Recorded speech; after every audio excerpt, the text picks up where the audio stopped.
गंभीर सिंहग्रावक्षेत्रावास जयसिंह दैत्यान्त विद्युद्घात वीक्षारोक्ष नरसिंह विस्तृत विस्फुट कर्कश चालित दीर्घहस्ता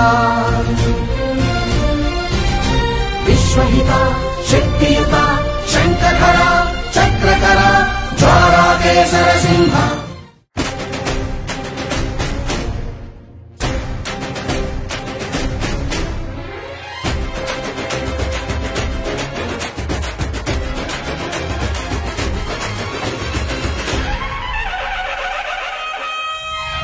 అన్నదాతలైన దీన రైతుల కొరకు కొరకు బలహీన వర్గముల కొరకు మసకబారిపోతున్న మహిళల కొరకు యువత కొరకు పీడిత రైతుల కొరకు నేనున్నానని వస్తున్నాడదిగో భారత చైతన్య యువజన పార్టీ ధ్వజంతో వస్తున్నాడదిగో భారత చైతన్య యువజన పార్టీ ధ్వజంతో వస్తున్నాడదిగో కాణిపాక గణపతయ్య పాద సాక్షిగా ఆ యదుకుల కృష్ణయ్యకు అపర వారసుడిగా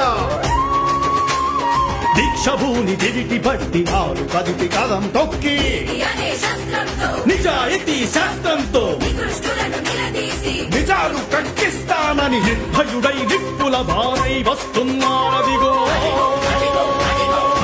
మన రామచంద్ర యాదవన్న ఆంధ్ర రాష్ట్ర రక్షణకై అభయమిచ్చి పంపినాడు ఆపద ముక్కుల వెంకన్న ఓహో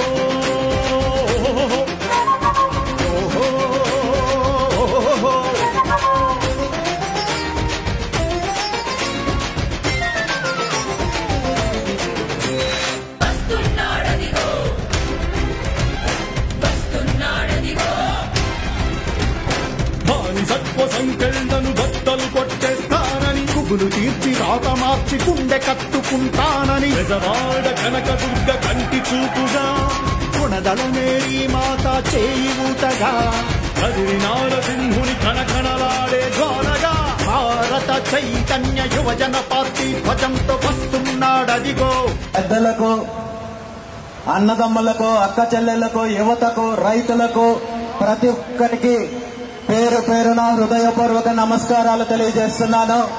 భారతదేశంలో ఆంధ్రప్రదేశ్ రాష్ట్రానికి ఒక ప్రత్యేక స్థానం ఉంది.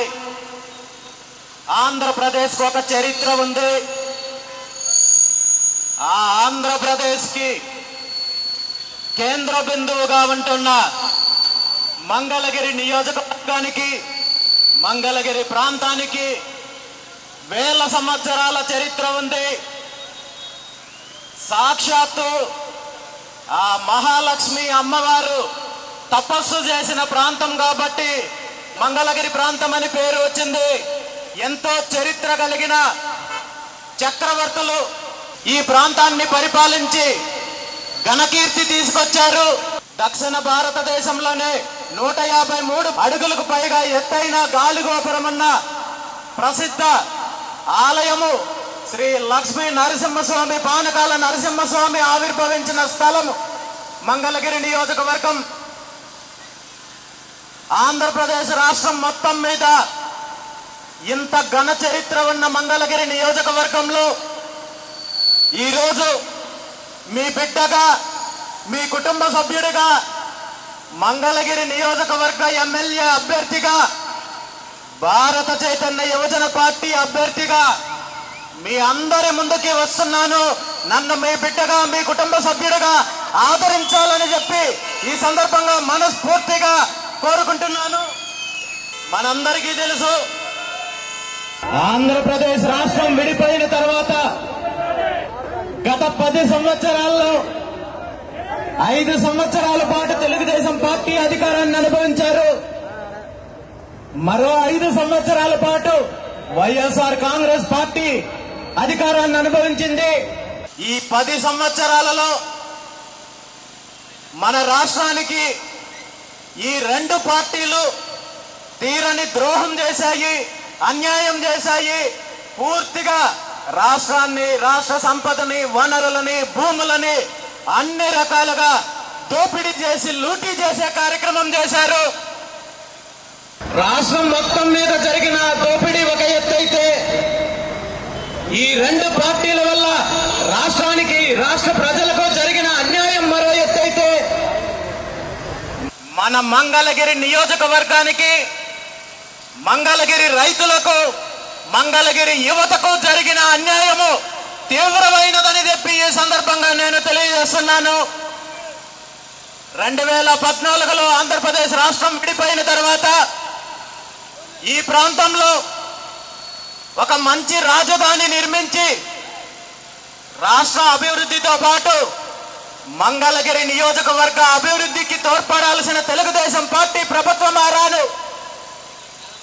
తాత్కాలిక రాజధాని పేరు చెప్పి ఈ ప్రాంతంలో వేల ఎకరాల భూములు దోపిడీ చేసి ఈ ప్రాంత రైతులకు అన్యాయం చేస్తూ ఈ ప్రాంతంలో ఆంధ్రప్రదేశ్ రాష్ట్ర రాజధాని నిర్మిస్తామని చెప్పి ఒక స్పష్టమైన చట్టం లాంటిది ఏది తీసుకురాకుండా తాత్కాలిక రాజధాని అంటూ దోపిడీ చేసే కార్యక్రమం చేసి రైతులకు, ఈ ప్రాంతానికి, ఈ నియోజకవర్గానికి అన్యాయం చేస్తే ఆ తర్వాత 2019లో తప్పుడు హామీలతో, తప్పుడు వాగ్దానాలతో ఈ రాష్ట్రంలో సుదీర్ఘ